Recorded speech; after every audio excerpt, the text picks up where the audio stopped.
최근에 노인 연령을 65세에서 70세로 높여야 되는 것 아니냐는 기사가 자주 보이고 있습니다. 유튜브 댓글만 봐도 이제 60대를 노인, 할아버지, 할머니로 표현하면 많은 분들이 60대가 무슨 노인이고 할아버지냐는 대댓글을 많이 다는 것 같습니다. 제가 생각해도 60대는 젊은 나이이지만 문제는 이런 인식을 근거로 이제 기초연금을 65세가 아닌 70세부터 지급해야 하는 거 아니냐는 기사들도 조금씩 보이고 있습니다. 만약 노인의 기준이 65세에서 70세로 바뀐다면 65세부터 받는 혜택들을 이제는 받지 못하게 될 수 있습니다. 실제로 서울시는 작년 6월에 인구정책 기본계획을 발표하며 이르면 올해부터 노인 기준을 65세에서 70세로 올려 노인복지 혜택을 적용하겠다고 밝혔습니다. 한 서울시 관계자는 인구 감소 등의 이유로 서울시의 세수는 줄어들 것으로 예상되는데 노인 인구는 계속 늘어나 재정적으로 감당하기 어려운 것이 그 이유 중 하나라고 설명했습니다. 65세 이후에 적용되던 복지 중에 통신요금 할인이나 지하철 무료 이용, 철도항공 여객요금 할인, 의료비용 경감 혜택, ATM 수수료, 이자소득세 면제 등의 혜택을 이제는 받지 못하게 될 수 있는 것입니다. 기초연금 수급 연령을 현행 65세에서 70세로 높이면 연에 6.8조 원을 아낄 수 있다고 하니 이런 얘기들이 나오고 있는 것 같습니다. 기초연금뿐만 아니라 노인 일자리 및 사회활동 지원 사업의 경우에도 지금은 65세부터 혜택을 받을 수 있지만 만약 연령을 70세 이상으로 조정하면 약 9천억 원에 육박하는 재정을 절감할 수 있다는 발표도 있었습니다. 하지만 이에 대한 시민들의 반응은 냉담했습니다. 어느 한 신문사에서 전국 각지에 사는 60대 안팎의 시민과 인터뷰를 해본 결과 노인 연령 기준을 70세 이상으로 높이는 데 찬성하는 사람은 단 한 사람도 없었습니다.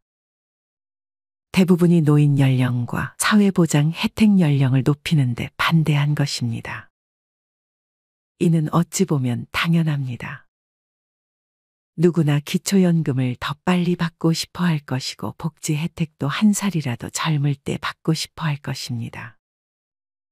기초연금 연령을 늦추는 것이 먼저가 아니라 정년 연장 등의 안정적인 일자리와 소득 보장이 전제가 되어야만 합니다. 현재 법으로 정한 정년은 60세이지만 사실 실제 우리나라의 평균 퇴직 연령은 49.3세입니다. 노인 연령이 70세가 되어도 이 정년이 그만큼 5년 더 늘어나지는 않을 가능성이 훨씬 높습니다. 이마저도 운 좋게 60세까지 정년을 채운다고 해도 기초연금을 받으려면 10년을 더 기다려야 하는 상황이 됩니다. 그때까지 복지 혜택도 받지 못하면 경제적으로 더 힘들어질 수밖에 없습니다. 이렇듯 평생 우리는 65세를 기준으로 복지 혜택도 받고 연금도 받고 할 것 같지만 사실 이게 평생 가지 않을 수 있습니다. 만약 65세부터 기초연금을 받기로 생각해서 생활비를 계산했다가 받지 못하게 된다면 그때부터는 정말 힘든 노년을 보내게 될 수 있습니다. 그러므로 우리는 정책이 어떻게 변화하는지, 내가 받을 수 있는 연금이 얼마고 어떤 혜택들을 받을 수 있는지 스스로 공부하고 알아보는 것이 중요합니다. 사실 국민연금도 마찬가지로 제대로 계산을 해봐야 내가 얼마를 받을지 정확하게 알고 그에 맞게 생활비를 맞출 수 있습니다. 인천에 사는 67세 최영실 씨는 연금에 대해 잘 알아보지 못해 몇 년간 손해를 봤습니다. 최 씨는 국민연금으로 한 달에 40만 원을 받고 있었습니다. 최 씨의 남편은 3년 전에 세상을 떠났는데 최 씨의 남편은 국민연금을 180만 원을 받고 있었습니다. 최 씨는 남편이 떠나고 유종연금을 받을 수 있다는 말에 본인의 국민연금과 남편의 유종연금의 30%를 더해서 받고 있었습니다. 계산을 해보면 남편의 유종연금 180만 원의 30%는 54만 원이었고 여기서 본인이 받고 있던 국민연금 40만 원을 더해 총 94만 원의 연금으로 생활하고 있었습니다.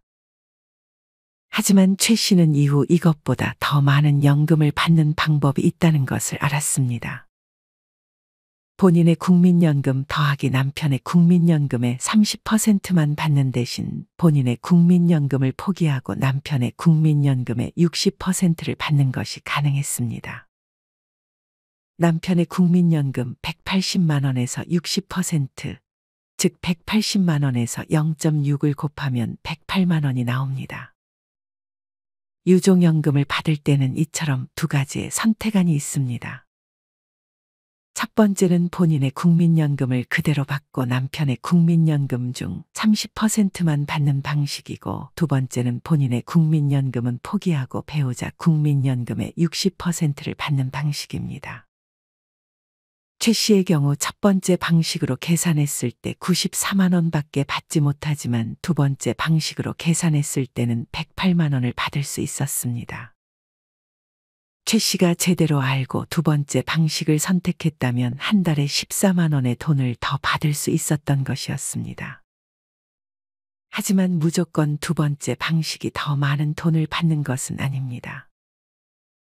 예를 들어 최 씨가 국민연금으로 60만 원을 받았다면 첫 번째 방식으로 계산했을 때 본인의 수령액 60만 원에서 남편 국민연금의 30%인 54만 원을 더하면 114만 원으로 두 번째 방식으로 계산했을 때 나오는 값인 108만 원보다 6만 원 더 많은 국민연금을 받을 수 있는 것입니다. 이렇게 피해를 보지 않으려면 유종연금을 계산하는 방식 두 가지를 반드시 알아놓고 더 많이 받을 수 있는 방식을 선택해야 합니다. 최 씨는 얼른 첫 번째 방식에서 두 번째 방식으로 바꿔서 늦었지만 이제라도 국민연금을 14만 원 더 받고 있습니다.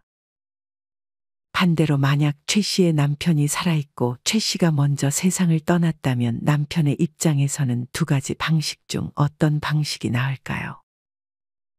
대충 봐도 첫 번째 방식이 좋겠지만 그래도 계산을 한번 해보겠습니다.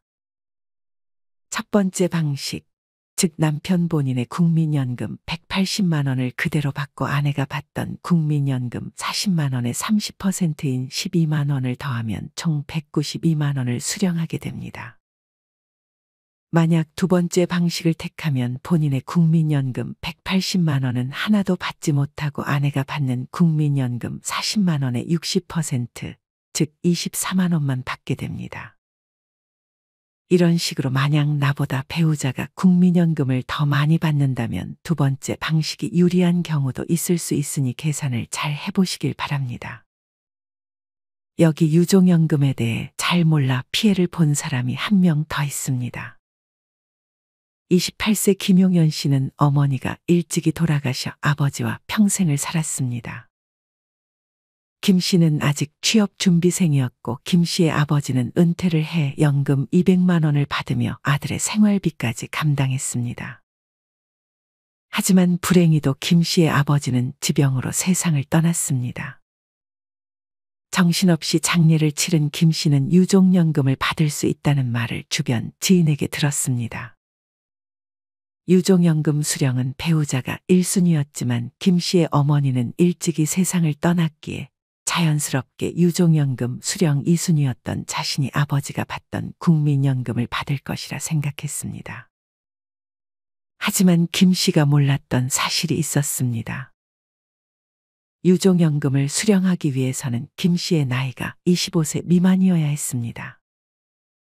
즉 김 씨가 만약 20대 초반이었다면 유종연금을 받을 수 있었지만 김 씨의 나이는 28살이었기 때문에 김 씨는 유종연금을 받을 수 없었습니다. 자연스럽게 아버지의 유종연금은 3순위였던 김 씨의 할머니에게로 넘어갔습니다. 김 씨는 그래도 유종연금을 할머니라도 받을 수 있을 것이라는 사실에 안도했습니다. 하지만 만약 김 씨 아버지의 유종연금을 김 씨의 할머니가 수령하려면 조건이 있었습니다.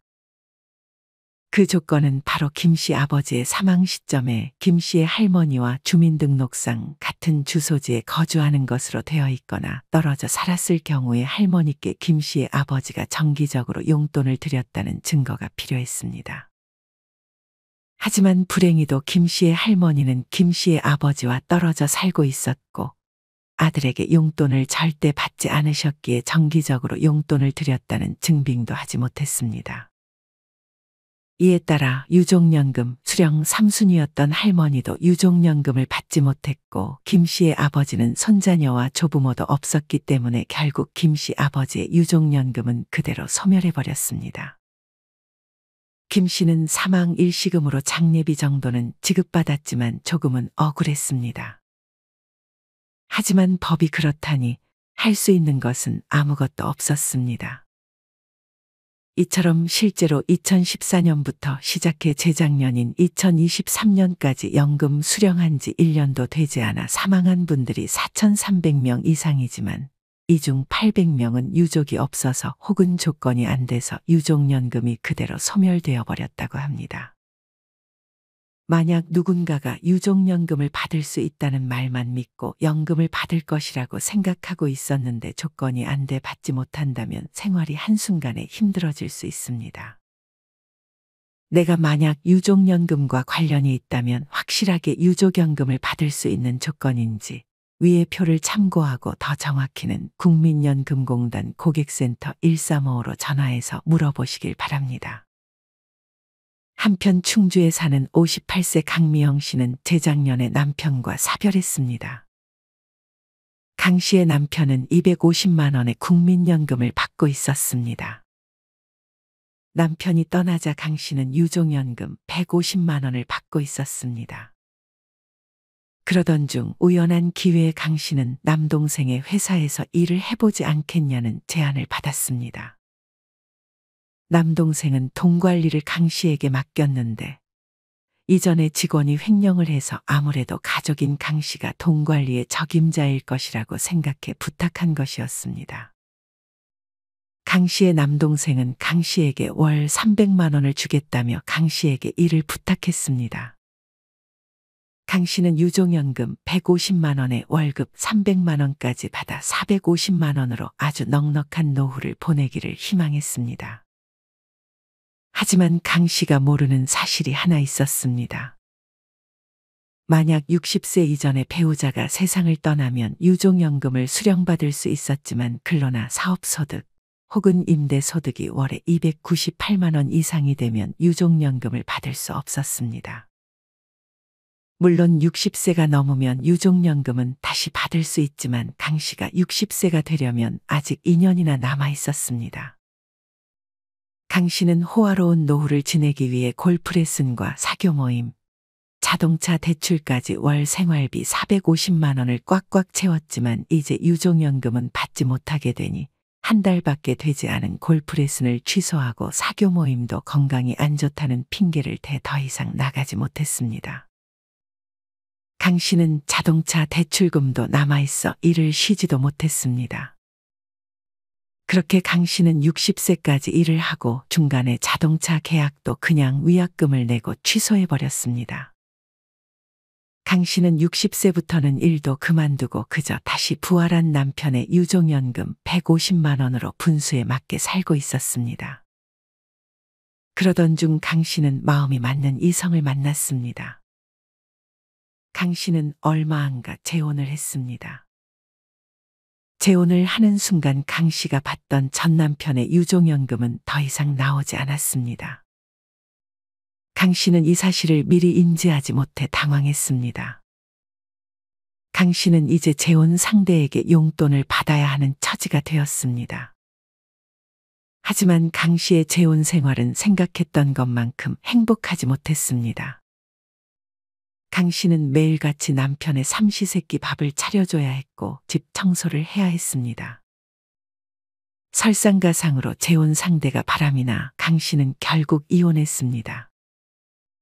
강 씨는 이혼하면 다시 전전 남편의 유족연금을 받을 수 있을 것이라 생각했습니다. 하지만 강 씨는 이제 연금을 한 푼도 받을 수 없었습니다.